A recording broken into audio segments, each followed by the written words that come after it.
Slay, SLAY, slay, जिसका मतलब होता है किसी को बुरी तरीके से मार डालना या फिर किसी का बुरी तरीके से मर्डर कर देना। और स्ले की एक और मीनिंग होती है जो है किसी को बहुत प्रभावित करना, यानी किसी को इम्प्रेस कर लेना। तो अभी हम पहली मीनिंग के हिसाब से एक सेंटेंस देखते हैं। Will you slay a man for $10,000? Will you slay a man for $10,000, यानी क्या आप $10,000 के लिए एक आदमी को मार देंगे। Will you slay a man for $10,000। और इसकी जो दूसरी मीनिंग है यानी बहुत प्रभावित करना, उसके लिए एक सेंटेंस आता है, the actor slay me with the quality of the acting. यानी जो एक्टर्स हैं उन्होंने अपनी एक्टिंग से मुझे बहुत प्रभावित कर लिया, मुझे बहुत इम्प्रेस कर लिया। The actor slay me with the quality of the acting. Next है AF। जी हाँ, ये एक शॉर्ट फॉर्म है जिसका फुल फॉर्म है एस फक। ये वर्ड थोड़ा सा वल्गर है, तो आपको देखना है कि ये वर्ड आप किसके सामने यूज कर रहे हैं। किसी भी रिस्पेक्टेड, किसी बड़े के सामने आपको इस वर्ड का यूज नहीं करना है। एफ का यूज होता है किसी भी चीज को थोड़ा सा हाईलाइट करके बोलने में, थोड़ा सा जोर लगा कर बोलने में, यानी किसी सेंटेंस को एम्फोसाइज करने में। एग्जाम्पल्स देखते हैं इसके। It was fast AF, I am happy AF, it's stupid AF, यानी वो बहुत तेज था, मैं बहुत खुश हूँ। ये बहुत स्टूपिड है, बहुत ज्यादा स्टूपिड है टाइप का आप जब यूज करते हैं तब आप यूज करते हैं AF। बेसिकली ये वर्ड ज्यादातर सोशल मीडिया पर यूज होता है और कॉलेजेस में दोस्त आपस में यूज करते रहते हैं। सो आपको देखना है कि वर्ड आप किसके सामने यूज करते हैं, इस चीज का आपको बहुत ज्यादा ध्यान रखना है। नेक्स्ट है ईयरवॉर्म, EARWORM, ईयरवॉर्म, जिसका मतलब है a song that you keep hearing in your head. A song that you keep hearing in your head, यानी कोई ऐसा गाना जो कि आपके दिमाग में घूम रहा हो, आपने बहुत देर पहले वो सॉन्ग सुना हो और अभी तक आपके दिमाग में वही गाना घूम रहा हो, या फिर आप उस गाने को अभी तक गुनगुना रहे हो। For example, the song I heard last night was such an earworm. The song I heard last night was such an earworm, यानी जो मैंने गाना कल रात को सुना था वो एक ईयरवॉर्म था, वो अभी तक मेरे दिमाग में घूम रहा है। नेक्स्ट वर्ड है एफ्लुएंट, AFFLUENT, एफ्लुएंट, जिसका मतलब है अमीर, दौलतमंद या फिर परिपूर्ण। Example, he was then the most affluent, he was then the most affluent, यानी वह तब सबसे दौलतमंद था या फिर वह तब सबसे अमीर, सबसे परिपूर्ण था। यहाँ पर आप सोच रहे होंगे कि हमने एफ्लुएंट की जगह रिच वर्ड क्यों नहीं यूज किया। जी हाँ, तो हम रिच वर्ड भी यूज कर सकते थे इसकी जगह, लेकिन एफ्लुएंट काफी क्लासी साउंड होता है, बहुत अच्छा साउंड होता है, एक मॉडर्न वर्ड है। तो जब आप ये वर्ड किसी के सामने यूज करेंगे तो आपका एक अच्छा इंप्रेशन पड़ेगा उनके ऊपर। नेक्स्ट वर्ड है प्रोबिंग, PROBING, प्रोबिंग, जिसका मतलब है जांच पड़ताल करना या फिर गहराई से जांचना, किसी भी चीज को गहराई से जांचना, उसकी जांच पड़ताल करना। Example, CBI is now probing into Sushant's case. CBI is now probing into Sushant's case, यानी CBI अब सुशांत के मामले में जांच कर रही है। CBI is now probing into Sushant's case, जांच कर रही है, probing। नेक्स्ट वर्ड है स्टैगरिंग, STAGGERING, स्टैगरिंग, जिसका मतलब है आश्चर्यजनक या फिर चौंका देने वाला। Example, the public response was absolutely staggering. The public response was absolutely staggering, जिसका मतलब है जनता की प्रतिक्रिया बिल्कुल चौंका देने वाली थी, बिल्कुल आश्चर्यजनक थी। यहाँ पर हम शॉकिंग वर्ड भी यूज कर सकते थे, लेकिन स्टैगरिंग काफी अच्छा साउंड होता है, बहुत ही अच्छा वर्ड है, आप इसका यूज इस तरीके से कर सकते हैं। नेक्स्ट वर्ड है एम्बोल्डन, EMBOLDEN, एम्बोल्डन, जिसका मतलब है साहस देना या फिर प्रोत्साहित करना, यानी किसी को मोटिवेट करना। Example, his success embolden him to expand his business. His success embolden him to expand his business, यानी उसकी सफलता ने उसे अपने बिजनेस को बढ़ाने के लिए प्रेरित किया। यानी उसने कोई छोटा बिजनेस स्टार्ट किया होगा और उसको स्टार्टिंग में थोड़ी सक्सेस मिली होगी, तो वो उससे मोटिवेट हुआ, एम्बोल्डन हुआ और उसने अपने बिजनेस को बढ़ाना चाहा। नेक्स्ट वर्ड है बैडएस, BADASS, बैडएस, जिसका मतलब है बदमाश, जालिम या फिर खराब। Example, he is a badass, he is a badass, या फिर और लैंडलॉर्ड इज अ बैडएस, जिसका मतलब है वह बदमाश है या फिर हमारे मकान मालिक बहुत जालिम है। तो यहाँ पर जालिम, बदमाश या फिर खराब, बुरा, इस तरीके से जो भी वर्ड है उसकी जगह आप बैडएस का यूज कर सकते हैं। और ये वर्ड सोशल मीडिया पे भी काफ़ी पॉपुलर है। लोग हैशटैग बैडास का भी यूज़ करते हैं अपने फोटोज या फिर वीडियोस में भी। नेक्स्ट है ब्रोमांस, BROMANCE, ब्रोमांस, जिसका मतलब है भाईचारा या फिर भाइयों जैसी दोस्ती। बेसिकली ये वर्ड बना है ब्रो यानी ब्रदर और मैंस यानी रोमांस से, ब्रो प्लस रोमांस, उस तरीके से ये वर्ड बनाया गया है। लेकिन उसका ये मतलब नहीं है कि दो ब्रोज आपस में रोमांस कर रहे हैं, जी नहीं, उसकी ये मीनिंग नहीं है। इसका मतलब है भाईचारा या फिर भाइयों जैसी दोस्ती, यानी कोई ऐसे दो दोस्त जो कि बहुत ही क्लोज है, बिल्कुल भाइयों जैसे रहते हैं, बिल्कुल हर चीज़ एक साथ शेयर करते हैं, एक साथ घूमते हैं, खाते हैं, पीते हैं, उस टाइप की दोस्ती को हम ब्रोमांस कहते हैं। Example, we both live in bromance, we both live in bromance यानी हम दोनों भाइयों के जैसे रहते हैं। नेक्स्ट वर्ड है ह्यूमरस, HUMOROUS, ह्यूमरस, जिसका मतलब है मजाकिया या फिर हास्यकर, यानी कोई ऐसी बात या फिर कोई ऐसा मोमेंट जो कि हंसाने लायक हो, जिससे आपको हंसी आए। Example, the film has some mildly humorous moments, the film has some mildly humorous moments, यानी फिल्म में कुछ हल्के फुल्के हास्य पल है, यानी फिल्म में कुछ हल्के फुल्के हंसाने वाले मजाकिया पल है। नेक्स्ट वर्ड है नेसेंट, NASCENT, नेसेंट, जिसका मतलब है शुरुआती स्तर पर, ताजा या फिर नया, यानी कोई भी चीज़ की स्टार्टिंग, उसकी जो शुरुआत है उसे हम नेसेंट कहते हैं। एग्जाम्पल देखेंगे तो आपको ज़्यादा अच्छे समझ आ जाएगा। His work is at nascent stage, His work is at nascent stage, यानी उसका काम अभी शुरुआती अवस्था में है। His work is at nascent stage, यानी उसका काम अभी ताजा है, नया है, बिल्कुल शुरुआती है।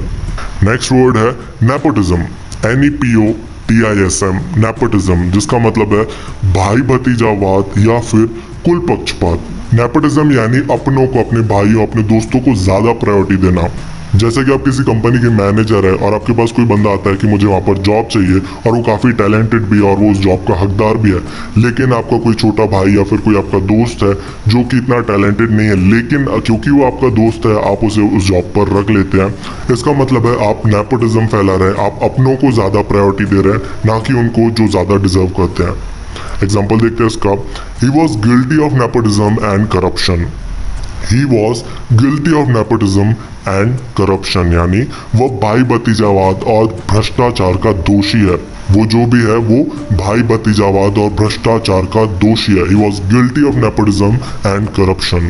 नेक्स्ट वर्ड है इनक्योरेबल, INCURABLE, इनक्योरेबल, जिसका मतलब है लाइलाज या फिर निरुपाय। क्योर का मतलब होता है इलाज और यहाँ पर उसका ऑपोजिट है इनक्योर, इनक्योरेबल, लाइलाज, निरुपाय, जिसका कोई इलाज नहीं हो, वो ठीक नहीं हो सकता, जैसा है वैसा ही रहेगा। Example, this is an incurable disease, this is an incurable disease, यानी यह एक लाइलाज बीमारी है, इस बीमारी का कोई इलाज नहीं है, ये एक निरुपाय बीमारी है।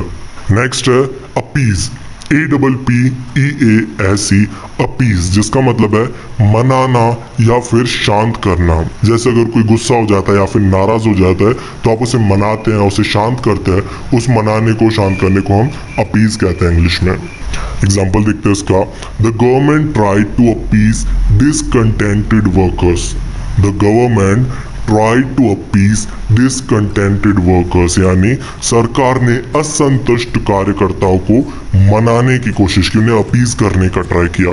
नेक्स्ट वर्ड है कमोशन, COMMOTION, कमोशन, जिसका मतलब है हंगामा करना, हो हल्ला या फिर तहलका मचाना। Example, the children are making a lot of commotion, the children are making a lot of commotion, जिसका मतलब है बच्चे बहुत हंगामा कर रहे हैं, बच्चे बहुत हंगामा, बहुत हो हल्ला कर रहे हैं। The children are making a lot of commotion. Next word है रेवरी, REVERIE, रेवरी, जिसका मतलब है ख्यालों में खोना या फिर विचारों में खोना। Example, she fell into a reverie about her childhood, She fell into a reverie about her childhood, जिसका मतलब है वह अपने बचपन के ख्यालों में खो गई, वह अपने बचपन की रेवरी यानी विचारों में खो गई।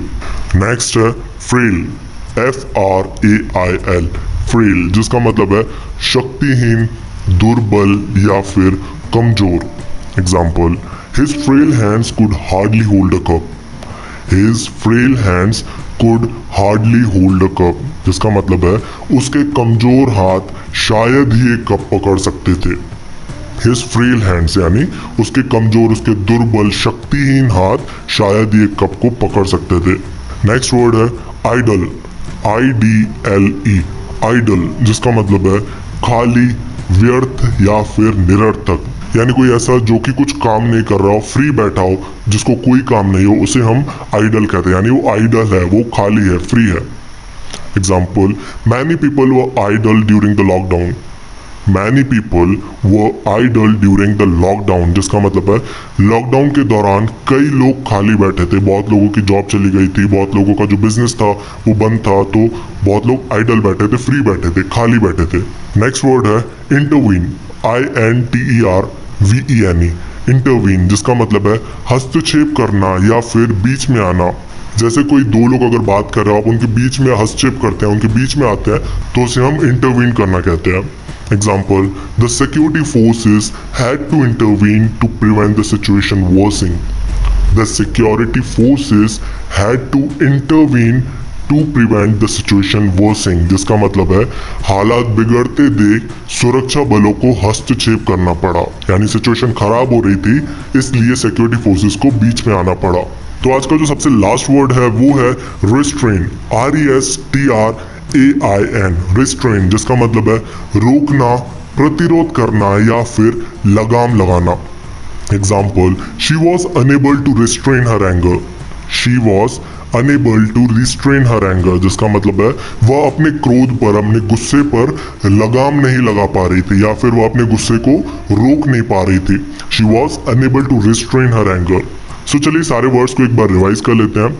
सबसे पहला वर्ड था स्ले, SLAY, स्ले, जिसका मतलब था मार डालना, और इसकी दूसरी मीनिंग थी बहुत प्रभावित करना, यानी बहुत इम्प्रेस करना।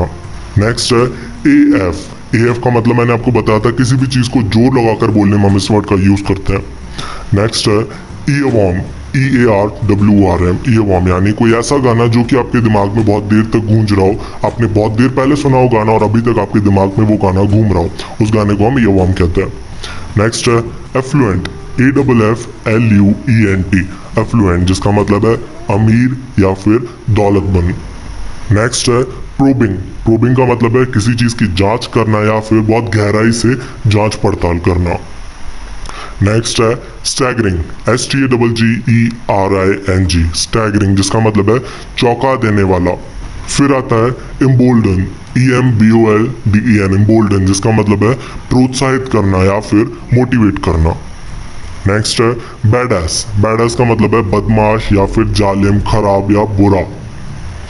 फिर है ब्रोमांस, ब्रोमांस का मतलब है भाइयों जैसी दोस्ती, कोई ऐसे दोस्त जो बिल्कुल भाई जैसे रहते हो। फिर आता है ह्यूमरस, ह्यूमरस का मतलब है मजाकिया या फिर हास्यकार, कोई ऐसा पल जो कि आपको हंसाए, जिससे आपको हंसी आए, उसे हम ह्यूमरस कहते हैं। नेक्स्ट है नेसेंट, NASCENT, नेसेंट, जिसका मतलब है शुरुआती स्तर पर, यानी किसी भी चीज़ की स्टार्टिंग, बिल्कुल जब कच्चा हो उसे हम नेसेंट कहते हैं। फिर है नेपोटिज्म, नेपोटिज्म की मीनिंग मैंने आपको एक्सप्लेन की, भाई भतीजावाद।